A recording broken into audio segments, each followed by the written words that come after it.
은혜로우신 아버지 하나님, 우리를 지으시고 구원하신 하나님 앞에 나와 존귀하신 아버지의 이름에 경배와 찬양을 돌립니다. 오 아버지 하나님, 우리가 하나님과 연결되게 하여 주시고 하나님의 생명의 말씀이 우리의 심령을 가득 채우게 하여 주시고 하나님의 아름답고 거룩한 품성이 우리들 속에 나타나게 하여 주옵소서.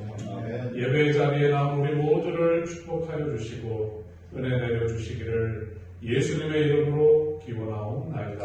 아멘. 계시록 3장 2절로 3절 말씀을 낭독하겠습니다.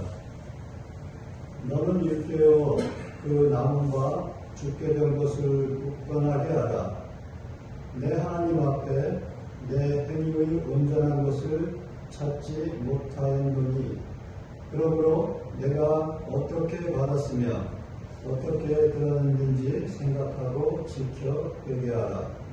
만일 일깨지 아니하면 내가 도둑같이 이르리니 어느 때 내가 내게 이르는지 내가 알지 못하리라. 아멘.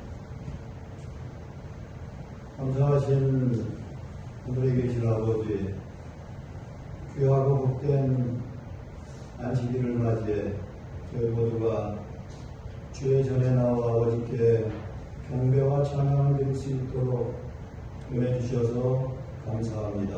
아멘. 하늘의 귀한 보좌를 버리시고 인간으로 이 땅에 오셔서 계획하시고 섭리하시는 바대로 우리를 만나시고 우리를 구원하시고 회복시켜 주신 주님의 은혜를 감사드립니다. 아멘. 그리스도인으로서 이 땅에 살아가면서 저희들 죄짓지 않고 회개하는 삶을 반복하는 것이 아니라 예수님께서 기뻐하시는 온전한 삶을 살아가는 주의 백성 되게 하여 주시옵소서. 아멘. 온전한 삶을 살아갈 때 저희들 예수님의 인도하심을 따라 또 말씀에 순종하며 십자가의 사랑을 가슴에 품고 주님 맞을 준비하며 살아가는 주의 백성 되게 하여 주시옵소서. 아멘. 교회에서 진행하고 있는 여러 가지 크고 작은 사업들을 통해서 저희 개인이 영적으로 성장하고 또 교회가 더욱더 부흥하고 발전할 수 있도록 은총을 더하여 주시옵소서. 아멘. 이 시간 저희들에게 말씀을 선포하신 주의 종에게 축복하시고 선포되는 말씀을 통해서 우리에게 큰 은혜와 감동이 있는 귀한 시간 되기를 바라오며 사랑 많으신 예수님의 이름으로 간절히 기도드립니다. 아멘. 하나님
계획이 전까지는 부서별로, 세대별로, 혹은 가정별로 안식일예배 특별 찬양을 진행하기로 했습니다.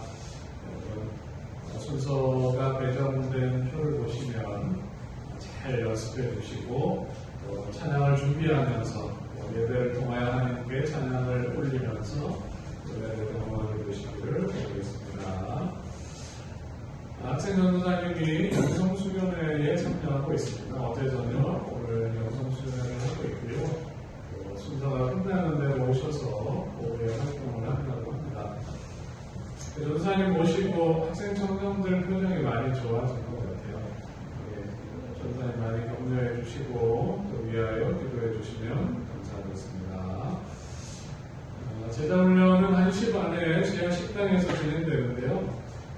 혹시 숙제를 안 하셨다고 도망가지 마시고 오셔가지고 함께 말씀도 나누고 기도도 하고 믿음이 성장하는 그런 시간이 되면 좋겠습니다. 오늘은 계시록 3장 1절로 5절을 본문으로 잠을 깨라 이런 제목으로 은혜를 나누겠습니다.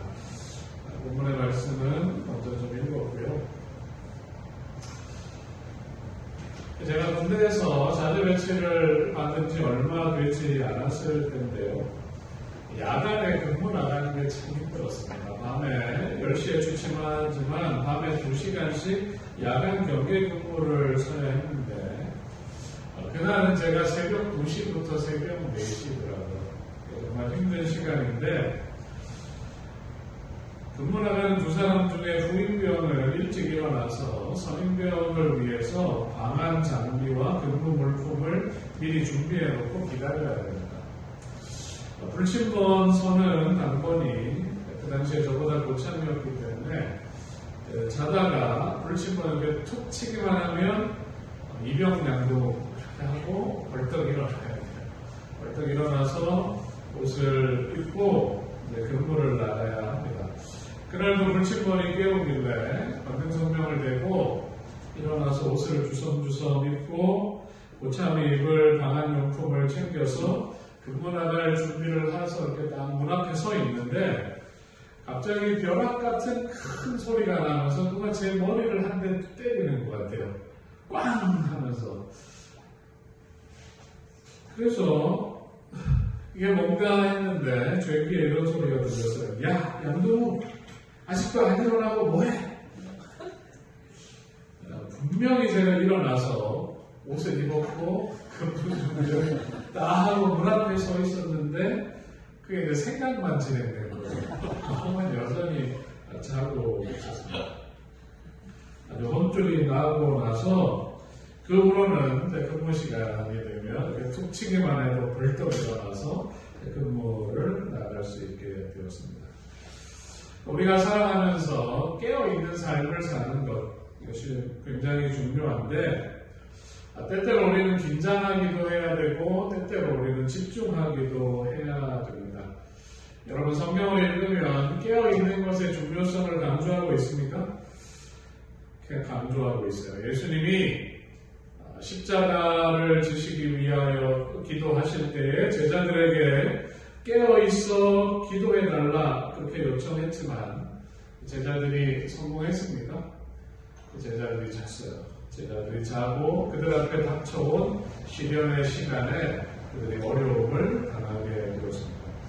예수님은 많은 비유 속에서 특별히 당신이 오시기 전에 있을 일들에 대하여 주님의 오심을 기다리는 사람이 깨어있지 못하면 바깥 어두움에 내어 쫓기게 된다. 그런 비유들을 자주 이야기하셨습니다. 오늘 우리가 이제 5번째 교회, 요한이 편지를 써보내는 1세기의 5번째 교회, 4대 교회를 살펴볼 텐데 사도 요한도 예수 그리스도께서도 4대 교회를 향하여 동일한 기별을 보내고 계십니다. 깨어야 하는 교회와 성도들, 그 교회를 향한 요한의 기별을 오늘 살펴보면서 우리를 향한 예수님의 뜻을 좀 살펴보도록 하겠습니다. 자, 소아시아에 7 교회가 있는데 오늘 두아디아사를 떠나서 우리가 이제 사대로 옵니다. 그림이 선명하지 않지만 시력이 안 좋으신 분들이 많아요.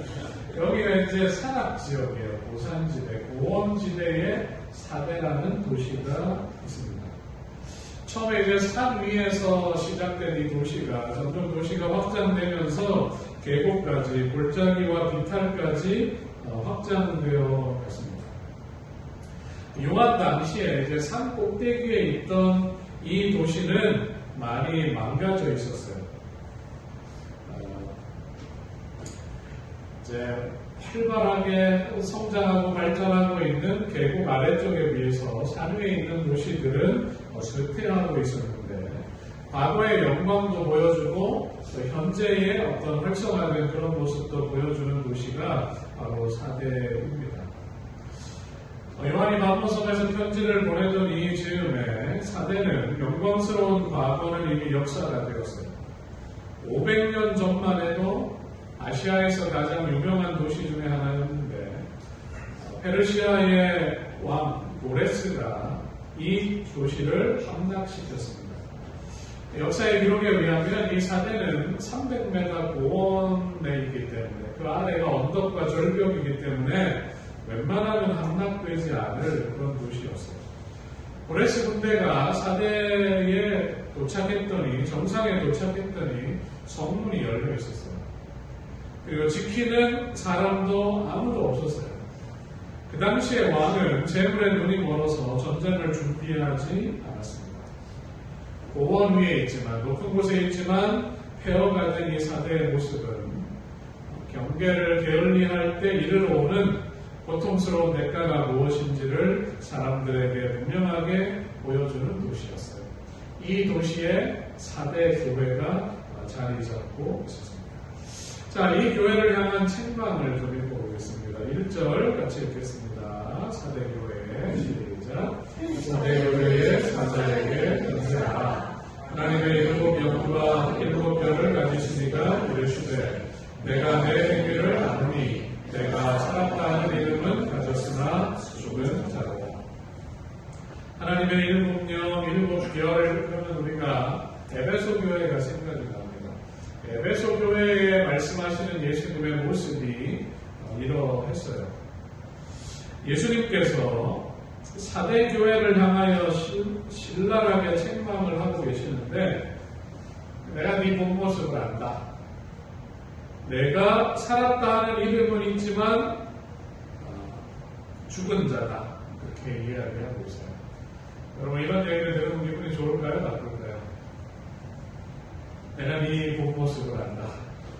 네가 교회는 나와 있지만 사실 너 나 잘 안 믿지. 그렇게 얘기하는 것과 같은 그런 모습입니다. 복음서에서도 이와 비슷한 내용을 볼 수가 있습니다. 우리 같이 한번 읽어보겠습니다. 마태복음 23장 화 있을진저 시작. 화 있을진저 외식하는 서기관들과 바리새인들이여 회칠한 우동 같으니 겉으로는 아름답게 보이나 그 안에는 죽은 사람의 뼈와 모든 더러운 것이 가득하도다. 이와 같이 너희도 겉으로는 사람에게 옳게 보이되 안으로는 외식과 불법이 가득하도다. 누구에게 하는 얘기인가요? 예수님께서 예수님이 서기관과 바리새인들에게 하는 말씀입니다. 서기관은 뭐 하는 사람입니까? 서기관은 율법학자예요. 성경을 연구해서 성경의 진리를 사람들에게 가르치는 사람들이 서기관입니다. 바리새인들은 어떤 사람입니까? 바리새인들은 아주 자부심이 높아요. 나는 성경 말씀대로 산다. 성경에 나와 있는 모든 말씀대로 성경의 율법을 지키면서 살고 말씀을 지키면서 사는 삶이 얼마나 고귀하고 아름다운지를 보여주는 사람, 그런 사람들이 바리새인입니다. 예수님 당시에 이들은 개혁자들이었어요. 개혁자. 제사장이나 사두개인들에 비하여 이들은 말씀을 열심히 보고 말씀대로 살라고 말하는 개혁자들이었습니다. 사람들이 서기관들과 바리새인들을 어떻게 봤을까요? 나는 날마다 성경을 읽지 못하는데 나는 말씀대로 살지 못하는데 서기관들과 바리새인들은 아주 존경받아 마땅하다 그렇게 생각을 했습니다. 그들은 명성이 있었지만 바리새인들과 서기관들의 영향력이 별로 없었어요. 겉으로는 경건해 보인다 하지만 진리가, 그들이 말하는 진리가 그들의 내면으로 그들의 삶에 온전히 적용되지 못했기 때문에 예수님께서 안타깝게 그들을 책망하셨습니다. 후에 사도 바울은 초대교회 성도들을 향해서 이렇게 말해요. 경건의 모양은 있지만 경건의 능력은 부인하는 자다. 너희가 그러한 상태를 깨닫고 돌아서고 회개하라. 그런 권면을 초대교회 성도들에게 했습니다. 자, 여러분, 소아시아의 일곱 교회는 그 당시의 교회이기도 하고 역사적으로 예언적으로 그 교회의 모습을 살펴야 한다고 했는데 지난주의 교회가 이제 종교개혁 전까지의 교회입니다. 두아디라 교회가. 그런데 이제 4대 교회는 1517년 종교개혁부터 경건운동이 활발하게 일어난 18세기 말까지의 교회, 그 교회가 예언적으로 4대 교회입니다. 종교학자들은 이 시대를 가리켜서 뭐라고 평가하냐면 불완전한 종교개혁 시대, 죽었으면서도 죽은 줄 모르는 교회, 그 시절 16세기부터 18세기의 교회를 가리켜서 죽었으면서도 죽은 줄 모르는 교회라고 말하고 있습니다. 여러분, 종교개혁자 하면 어떤 이름들이 떠오르십니까? 여러분이 아는 종교개혁자 누가 있습니까? 루터, 위텐베르그 성당에 95개의 반박문을 써붙인 개혁의 별 루터가 있고, 또 누가 떠오릅니까? 칼뱅이 있어요. 프랑스에서 위그노파들과 함께 종교개혁을 한 칼뱅이 있고, 세계사 시험을 보면 스위스에는 누가 있었습니까? 스위스에 찌빙글리가 있고, 그 외에 여러 종교개혁자들이 있는데 우리가 그들의 이름을 잘 알아요. 고등학교 때 한 친구가 저한테 이렇게 물어요. 아니, 루터가 종교개혁자고 좋은 사람인데 그 왜 그렇게 농민들을 모독하고 죽이는 일을 했냐, 그렇게 묻길래 제가 그 당시에는 그 사실을 잘 몰랐습니다. 1524년부터 25년에 독일을 중심으로 해서 종교의 자유와 농민들의 권리를 위한 농민전쟁이 발생을 했습니다. 그들이 좀 더 나은 신앙, 좀 더 인간다운 삶을 살겠다고 이제 봉기하게 되었는데, 그 당시에 루터는 누구 편에 섰냐면 귀족 편에 섰어요. 그러면서 농민들을 뭐라고 얘기했냐면 악마의 소행을 저지르는 그들은 미친 개와 같다. 그렇게 얘기하면서 농민들을 학살하는 일에 루터가 같이 동참을 했습니다. 그리고 루터가 종교개혁을 하면서 자기가 살고 있는 자기의 영향력 아래에 있는 가톨릭 교인들이나 유대인들을 보면 아주 정의를 표현합니다. 그러면서 이들을 이 세상에서 다 뿌리 뽑았으면 좋겠다. 가톨릭 교도들, 유대 교도들을 다 죽였으면 좋겠다. 그런 의지를 루터가 자주 표명을 했습니다.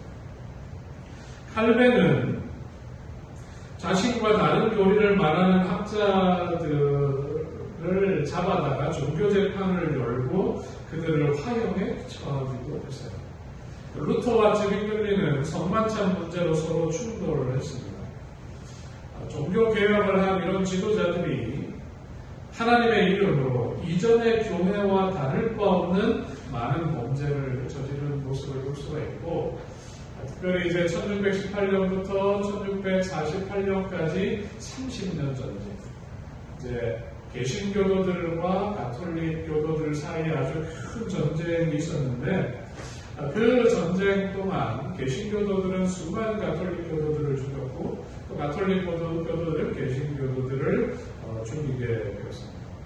그 전쟁의 결과로 로마 교회는 로마 교회대로, 개신교회는 개신교회대로 교회의 권력이 강화되는 그런 모습을 볼 수가 있습니다.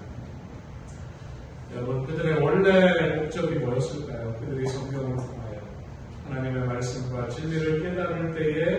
느꼈던 그런 감동과 감사를 잊어버리고 개신교회는 그들이 그토록 비난했던 중세시대 로마 교회와 똑같은 그런 실수를 반복해서 저지르고 있는 모습을 볼 수가 있습니다. 여러분, 과거를 기억하지 않는 사람들에게 역사는 반복된다. 이렇게 말해요. 과거를 기억하지 않으면 역사는 반복된다. 계속해서 경계심을 가지지 않는 교회는 그 존재 이유를 상실하는 것입니다. 사대라는 도시가 300m 고원에 자리 잡아서 결코 함락되지 않을 것이다. 그런 명성을 가진 도시였는데 경계를 서는 병사들이 잠에 빠졌어요. 결국 이 도시가 무기력하게 함락되었던 것처럼 교회와 성도들이 깨어있지 않으면 사단은 틈을 탈 것입니다. 그리고 성도들을 삼키고 말 것입니다. 여러분, 이 사진은 1954년 6월 9일 날 찍은 회기동교회 본부교회 모습입니다. 여기에 뭐라고 써져 있냐면 회기동교회 특별대전도회 기념 새신자 일동. 그러니까 이제 대전도회를 하고 그 당시에 전도회를 막 한 달씩 했잖아요. 새롭게 들어온 새로운 신자들이 이만큼이었어요. 그 당시에 회기동교회 교인들이 700명, 800명, 1000명이 넘었다고 합니다. 재림교회가 가지고 있는 어떤 이미지, 이름이 있습니다. 재림교인들 하면 그들은 철저하게 말씀대로 사는 사람들. 그들은 계명대로 일곱째 날을 안식일로 지키는 사람들. 그들은 성경의 가르침대로 부정한 음식을 먹지 않는 사람들.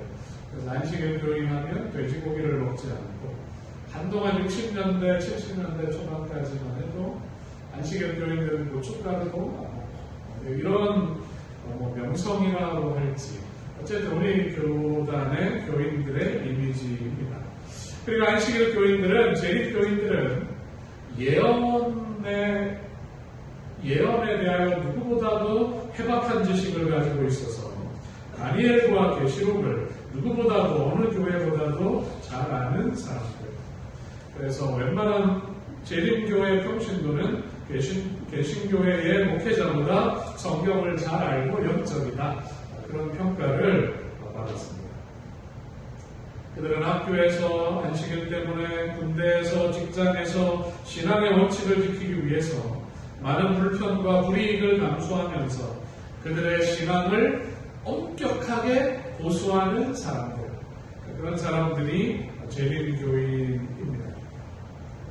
여러분, 우리 재림교회가 과거에 전 세계적으로 혹은 한국 사회에서 가지고 있던 이런 평판, 오늘날 재림교회와 재림교인들, 우리가 일단 재림교인이다 그렇게 말하는 상대방이 일단 놀라죠. 일단 놀래요. 재림교회가 보통 교회가 아니기 때문에 너 그 교회는 아니야? 이렇게 일단은 놀랍니다. 하지만 우리의 믿음의 선배들이 가졌던 그런 선한 영향력과 강력한 영적인 가마력, 이런 가마력을 우리가 상실해가고 있다. 그렇게 솔직하게 고백할 수밖에 없는 것입니다. 사대교회를 향한 책망, 우리를 향한 책망이 동일한 것입니다. 자, 이 교회를 향하여 예수님께서 권고하십니다. 2절과 3절 같이 한번 읽어보겠습니다.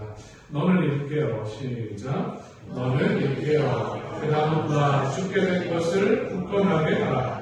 내 하나님 앞에 내 뒤에 온전한 것을 찾지 못하였노니 그러므로 내가 어떻게 받았으며 어떻게 들었는지 생각하고 지켜 회개하라. 만일 일깨지 아니하면 내가 도둑같이 이르리니 어느 때에 내게 이르는지 내가 알지 못하리라. 여기 일깨어라는 말이 이제 반복되고 있어요. 너는 일깨어 그렇게 되어 있고 만일 일깨지 아니하면 그렇게 되어 있는데 아마 이제 번역하시는 분들이 고민을 많이 했을 것입니다. 피곤하신 분들은 눈을 감고 들으셔도 됩니다. 눈을 감고 있으면 피로도 풀리고 목소리가 잘 들려가지고 기억도 잘 돼요. 눈을 감으셔도 돼요. 귀만 열어보시면 됩니다. 자, 번역하시는 분들이 일깨어라고 굳이 그렇게 번역한 이유가 이것입니다. 이제 일어나라 그러면 이제 자리에서 일어나는 의미도 있기 때문에 원래 이제 영어 성경에는 wake up 이렇게 되어 있어요. 무슨 말이에요? 우리가 이제 일어나라 이렇게 얘기하는 말은 잠에서 깨라. 그래서 이제 일깨어라고 번역이 되어 있는 것입니다. 자, 2절 말씀을 현대어 성경으로 한 번 더 읽어보겠습니다. 이제 시작. 이제 일어나라, 깨어나라. 그리고 얼마 남지 않은 자들에게 힘을 넣어 주어라. 그들은 거의 다 죽어가고 있다. 내가 행한 행동은 하나님 보시기에 아무래도 옳지 않다. 사대교회를 향하여 명성은 있지만 그 영향력을 잃어가는 우리를 향하여 깨어라, 깨어라. 얼마 남지 않은 사람들에게 힘을 주어라. 그들이 다 죽어가고 있다. 이렇게 예수님께서 권고하고 계시는 것입니다. 사대교회를 향해 보내는 이 편지의 내용을 보면 명령형 동사들이 나와요. 일어나라, 깨어라, 굳게 하라, 생각하라, 지키라, 회개하라. 이 소리가 자고 있는 사람들에게 천둥 소리처럼 들려요. 제가 빵 맞고 일어났던 것처럼 일어나라, 깨어라, 지켜라, 회개하라. 이런 말씀들이 들려오는 것입니다. 높은 성곽 위에서 안락에 빠져서 잠자고 있는 사대교회를 향하여 우리를 향해서 예수님께서 강력하게 권고하고 계시는 것입니다. 예수님께서 서기관과 바리새인들에게 외식하는 자들아 화 있을진저 이런 망할 것들 그렇게 예수님께서 얘기하실 때에 그 말씀 속에는 그들을 향한 비난이 아니라 이 책망을 통하여 그들이 깨닫고 생각하고 회개하여 하나님의 마음과 사랑을 아는 사람으로 다시 서기를 바라는 예수님의 마음이 그 본면 속에 담겨 있는 것입니다. 자, 대쟁주 310쪽 우리 천천히 같이 한번 읽어보겠습니다. 이 시대의 교회의 시작. 이 시대의 교회의 상태는 요한계시록에서 구주께서 하신 말씀 내가 살았다 한 이름은 가졌으나 죽은 자보다고 하신 말씀에 지적되어 있다. 또한 저희의 구주의하고 아니란 상태에서 각성하기를 거부하는 자들에게 만일 일깨지 아니하면 내가 도적같이 이르리니 어느 시에 내게 임하든지 내가 알지 못하리라는 엄숙한 경고가 주어졌다. 사람들은 자기들의 위험을 깨닫고 은혜의 뜻과 관련된 엄숙한 사건들을 위하여 준비하여야 할 필요가 있다. 자신들의 위험을 깨닫고 내가 은혜의 기간의 끝에 있고 이를 위하여 준비하여야 될 필요가 있다고 이야기하고 있습니다. 그런데 이 교회를 향한 작은 희망이 있어요. 그런 이름은 있지만 영향력을 잃고 졸고 자고 있는 이들 속에 있는 희망입니다. 자, 4절 읽어보겠습니다. 그러나 시작. 그러나 사세에 옷을 더럽히지 아니한 자 명명이 내게 있어 흰 옷을 입고 나와 함께 다니니 그들은 합당한 자이로다. 그러나 그들 중에 몇 사람 안타깝지만 몇 사람 안타깝지만 그래도 희망이 있는 것입니다. 그러나라는 말이 이제 이 교회에 아직도 희망이 있다는 걸 보여줘요. 우리가 다 졸고 자고 있고 영향력을 상실하고 있다. 그렇지만 그러나 우리에게 희망이 있어요. 수가 많습니까? 적습니까? 적어요. 희망을 걸만한 사람의 숫자가 적은데 이제 4대 교회를 살펴보면 실제로 이제 종교개혁 이후로 그 개혁자들끼리 이제 그들이 깨달은 진리를 교리화했는데 그 교리들이 서로 다르니까 서로 반복했습니다. 그리고 이제 가톨릭 교회가 반격을 가해요. 종교개혁에 대한 역습, 가톨릭 교회의 역습으로 예수회가 조직이 되고 조직적으로 다시 개신교도들을 핍박하고 가톨릭 교회가 선제적으로 전 세계에 복음을 전하는 일을 먼저 시작합니다. 그리고 종교전쟁으로 개혁의 불길이 꺼지는 것처럼 보였어요. 이때 이제 개혁의 불씨를 살려간 사람들이 있는 거예요. 루터 교회가 타락하고 형식주의화되고 지금 우리나라에도 루터 교회가 있는데 가보면 가톨릭 교회랑 별로 차이가 없다고 합니다. 그 교회 안에서 이제 할레 대학을 중심으로 해서 스페너라는 사람과 프랑케 교수가 단순한 예배, 성경적인 설교를 지향하면서 그들이 경건주의 운동을 시작합니다. 이 경건주의가 독일과 동유럽에 퍼지기 시작해요. 그러면서 보헤미아 지방에 진셀돌프 백작, 아래쪽 그림에 있는데 이 이제 백작이 회심합니다. 그리고 그가 안식일을 깨닫고 십계명을 온전히 지키는 모라비아 형제와 모라비안 교회가 탄생하게 되었습니다. 그 즈음에 이제 웨슬레라는 사람이 유럽에서 배를 타고 미국으로 갈 때에 큰 폭풍으로 배가 이제 가라앉을 것 같은 그런 위험한 순간이었는데 한쪽에 사람들이 모여가지고 아주 감사한 찬미를 부르면서 경건하게 기도하는 모습을 봤어요. 웨슬레가 물어요. 아니 우리가 다 죽게 생겼는데 찬미가 나오고 기도가 나오십니까? 그 사람들이 누구였냐면 모라비안 교도들이에요. 그들은 그런 폭풍 중에서도 그들과 함께 하시는 하나님의 임재를 체험하면서 사는 사람들이었습니다. 웨슬레가 아주 감동을 받았고 그가 돌아와서 영국의 회심과 함께 이제 감리교회가 시작되게 된 것입니다.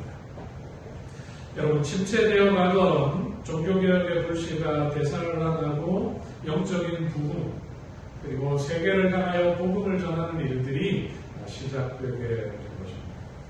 이 몇 사람에 대하여 이제 계시록은 표현하기를 그 옷이 더럽혀지지 않은 몇 명이다. 종교개혁의 물줄기가 막힐 뻔했는데 그 물줄기를 계속 연결해서 마침내 재림운동까지 이어지게 하는 그런 사람들이 있게 된 것입니다. 여러분 시대마다 하나님께서는 남은 백성을 통해서 당신의 구속의 역사의 수레바퀴를 돌리고 계시고 이 영적인 부흥의 불길이 꺼지지 않게 하시는 것입니다. 4대 교회에도 몇 사람이 남아있다. 그것이 예언의 말씀입니다. 몇 명이 남아있다. 그들은 옷을 더럽히지 않았다. 남아있는 몇 명, 이걸 이제 남은 자 사상이라고 말할 수 있습니다. 초등학교 교장 선생님 중에 남은 자 선생님이 계십니다. 어쨌든 아무도 웃지는 않으신 거죠. 아주 우리 재림교회에게 이런 사상과 딱 맞는 그런 이름을 가지시면 합니다. 남은 자 사상, 몇 명이 남아있다. 그것을 더럽히지 아니하였다. 이것이 남은 자 사상이에요. 아벨이 죽었어요. 희망이 없는 것처럼 보이지만 하나님께서 누구를 다시 남기십니까? 셋을 남기세요. 죄악으로 관영한 것 같지만 남아있는 한 사람 노아를 통하여 방주가 만들어진 것입니다. 모두가 바알과 아세라에게 무릎 꿇는 것처럼 보이지만 엘리야가 남아있고 바알과 아세라에게 무릎 꿇지 않은 7,000명이 남아있는 것입니다. 올 이스라엘이 배도하고 하나님을 떠났을 때에 이사야 선지자가 아들의 이름을 스알야숲이라고 지었어요. 스알야숲 뜻이 뭐라고요? 남은 자가 돌아오게 될 것이다. 그들이 멸망하여서 포로로 잡혀가고 유대와 이스라엘 나라가 없어진 것처럼 보이지만 남은 자가 돌아올 것이다. 이게 이사야 선지자가 그의 아들의 이름을 지으면서 가졌던 믿음입니다. 잠에서 깬 사람들, 하나님의 뜻을 이루는 남은 자손을 통해서 하나님께서는 마지막 시대 남은 구속 사업을 완성하실 것입니다. 잠에서 깨라, 잠에서 깨라. 이 말이 헬라 말로 스테디손입니다. 스테디손. 4대 교회여 스테디손. 이런 것입니다. 그러니까 성경은 이제 이런 워더플레이, 두음이 이렇게 만들면 많은데 4대 스테디손 이게 같은 말이에요. 4대 교회여 스테디손 하라. 이것이 4대 교회를 향하여 부르짖는 예수님의 호소입니다. 여러분 우리 교회도 들리십니까? 일어나라. 스테디손. 일어나라고 예수님께서 우리를 향하여 외치고 계시는 것입니다.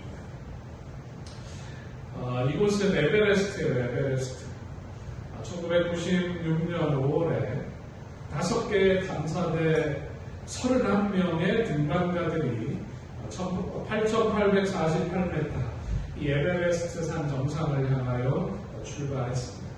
이들 모두가 정상까지 올라갔어요. 그들이 산 꼭대기에서 아래를 내려다봤더니 저 아래에서 구름이 밀려올라와요. 거의 10km 정도 높은 곳이니까 구름이 저 아래 있어요. 여기는 날씨가 좋은데 저 아래에서 구름이 밀려오는데 그들이 이제 하산을 하자 초속 35m의 강풍과 눈보라가 불었어요. 그들이 눈보라 속에 갇히게 되었고 많은 사람들이 산에서 죽었어요. 내려오다가 산에서 죽었습니다. 구조대가 도착했을 때에 이제 이 탐사대 중에 한 사람이 시몬 맥 웨더스라는 사람이 있었는데 이미 몸이 꽁꽁 얼어붙어 있어요. 정신은 있는데 의식은 있는데 몸이 얼어붙어 있어요. 구조대들의 이제 제일 구조 원칙은 뭐냐면 일단 산 사람부터 살린다. 그것입니다. 그래서 이 시몬이라는 사람은 이미 얼어있기 때문에 죽었다고 생각했어요. 자기를 지나가는 거예요. 구조대가. 말을 하고 싶어도 말이 안 떨어지는 것입니다. 살아있는 사람을 살리기 위하여 구조대가 그를 걸어두고 지나갔어요. 이제 그가 몸이 굳어오는 가운데 에베레스트 산 속에 누워 있는 것입니다. 그대로 이제 의식을 포기하면 죽는 거예요. 그의 의식 속에 아내의 얼굴이 떠올랐어요. 자기가 떠나올 때 자기를 안아주며 여보 무사히 돌아오길 제가 기도할게요. 그렇게 얘기하던 아내의 얼굴이 떠오릅니다. 자기를 안으면서 아빠 빨리 갔다 와야 돼. 그렇게 얘기하던 아이들의 얼굴이 떠오르는 것입니다. 마치 귀에 여보 일어나요. 잠들면 안 돼요. 그렇게 얘기하는 아내의 소리가 들리는 것 같아요. 아빠 일어나. 아빠 일어나. 그래서 그가 죽는 것을 거부하는 것입니다. 몸을 움직이기 위해서 애를 쓰는 것입니다. 추위 가운데서 그가 몸을 움직이기 위해서 애를 쓰는 가운데 하나씩 몸이 다시 움직이기 시작해요. 다시 몸이 움직이기 시작하면서 그가 일어났어요. 그리고 혼자 그 산을 걸어서 내려오는 것입니다. 누구를 생각하면서? 나를 위해 기도하는 아내와 자녀들을 생각하면서 그가 한 걸음 한 걸음 산을 내려와서 마침내 가족의 품으로 돌아갈 수가 있었습니다. 여러분 그 찬바람 부는 그 산 속에서 그가 그냥 눈 감으면 돼요. 애쓰는 일이 얼마나 고통스러운지 몰라요. 눈을 감으면 편안합니다. 하지만 눈을 감는다는 것은 무엇을 의미합니까? 그의 죽음을 의미하는 것입니다. 여러분 영향력 있는 그리스도인으로 살아가기 위해서는 깨어야 하는 부담이 있는데 우리가 이 부담을 이겨내야 하는 것입니다. 사대교회는 절망의 시대를 상징하는 교회입니다. 사대교회를 향하여 우리를 향하여 주님은 스테이션 일어나라고 말씀하고 계시는 것입니다.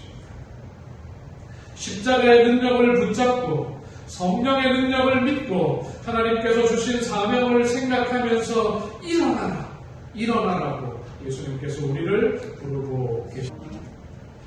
하늘 오신 아버지 하나님, 우리의 삶이, 우리의 신앙이 너무나 평온하여서 우리가 졸고 자고 있는 모습을 보일 때가 있습니다. 아버지 하나님, 우리에게 다가와서 일어나라고, 지키라고, 기억하라고, 회개하라고 말씀하시는 주님의 음성을 듣습니다. 아버지 하나님, 예수님을 만났을 때의 감격과 하나님의 말씀을 읽을 때의 감동들, 새로운 진리와 기별을 깨달을 때의 기쁨이 우리의 삶에 날마다 충만하게 하여 주옵소서. 세상의 조류에 휩쓸려 살아가면서도 우리에게 무엇이 부족한지를 느끼지 못하고 살지 않게 하여 주시고, 생명 되시는 예수님과 살아있는 말씀과 아버지 하나님을 간구하는 심령이 회복되게 하여 주시고, 우리의 심령이 애타게 하시고, 아직도 이 구원의 기도를 듣지 못하고 멸망을 향하여 달려가는 사랑하는 가족들, 자녀들, 친구들을 생각할 때에 그들을 향하여 복음을 전하고자 하는, 기별을 전하고자 하는 열심이 우리 속에 회복되게 하여 주옵소서. 오 아버지 하나님, 힘들지만 다시 일어나서 살겠습니다. 힘들지만 철저히 회개하고 진리 안에 서서 주님 바라보며 살겠습니다. 거룩한 성령이여 우리를 지키고 보호하여 주옵소서. 아버지 하나님, 우리의 결심을 우리의 헌물에 담아 주님께 드립니다. 주님, 세상의 욕심 갖지 않게 하시고 하늘의 보화를 쌓게 하시고 주님의 사업을 위하여 하나님께서 주신 것들을 기쁘게 드릴 뿐만 아니라 우리의 헌신과 예물을 통하여 하나님의 복음이 담대히 증거되는 놀라운 역사가 있게 하여 주옵소서. 이제는 우리 주 아버지 하나님의 무한하신 사랑과 예수 그리스도의 구원하시는 은혜와 성령의 감화 감동하심이 하늘 생명책에 기록될 이름을 바라보고 주님께 충성하며 살기로 결심한 사랑하는 주의 성도들 위해 이제로부터 영원토록 함께 있을지어다. 아멘.